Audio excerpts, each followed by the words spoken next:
Vapi town police સ્ટેશનમાં નોંધાયેલ પ્રોહિબિશનના ગણનાપાત્ર ગુનામાં છેલ્લા 2 મહિનાથી નાસ્તા ફરતા આરોપીને ઝડપી પાડતી સુરત શહેર એસઓજી પોલીસ કમિશનર સાહેબ શ્રી અનુપમસિંહ ગહેલોત સુરત શહેરનાઓએ અલગ અલગ ગુનાઓમાં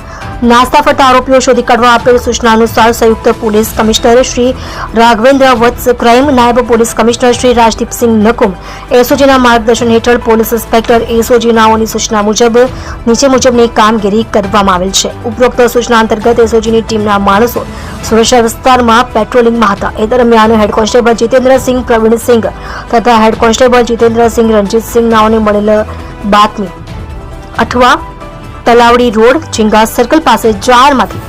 આરોપી ફતેહ બહાદુર રામ બહાદુર ચોરસિયા ઉંમર વર્ષ 38 404 શિવમ રેસિડેન્સી યોગી દર્શન સોસાયટી મેઘા પ્લાઝા પાસે પલસાણા સુરતવાળાને ઝડપી પાડવામાં આવેલ છે. મજકૂર આરોપીની પૂછપરછ કરતા હકીકત જણાવેલ છે કે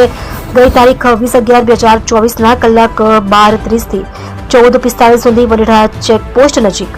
દમણથી વાપી તરફ જતા રોડ ઉપર